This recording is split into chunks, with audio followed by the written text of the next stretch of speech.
400 ஆண்டுகள் பழமை வாய்ந்த சென்னை கந்தக்கோட்ட முருகன் கோவில் கும்பாபிஷேகத்தை முன்னிட்டு யாகசாலை பூஜைகள் துவங்கி உள்ளன.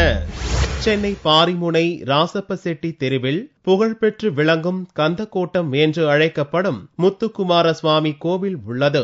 இக்கோவிலில் வரும் 15ஆம் தேதி கும்பாபிஷேகம் நடக்கிறது. இதை முன்னிட்டு ராஜகோபுரம், மூலவர் மற்றும் மற்ற உற்சவர் விமானங்கள் புதுப்பிக்கும் பணிகள் முடிவடைந்துள்ளன. இதையடுத்து கும்பாபிஷேகத்திற்கான யாகசாலை பூஜைகள் வியாழனன்று துவங்கின.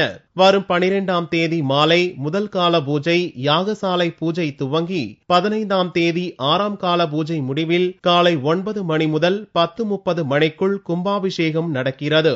6 காலம் யாகசாலை அமைத்து பூஜைகள் முடிந்து திங்கட்கிழமை 15ஆம் தேதி காலை 9 மணியிலிருந்து 10 மணிக்குள் மகா கும்பாபிஷேகம் நடைபெற உள்ளது. கும்பாபிஷேகத்தின் அன்று மாலை தேவசேனை திருக்கல்யாணம், தங்கம் மற்றும் வெள்ளி ரதங்களுடன் சிம்மம், யானை, நாகம், மயில், சூரபத்மன், குதிரை, தங்கத்தொட்டி உள்ளிட்ட 10 வாகனங்களின் சுவாமி புறப்பாடும் ஒரே நேரத்தில் நடக்கிறது. 16ஆம் தேதி முதல் மண்டலாபிஷேகம் துவங்க உள்ளது.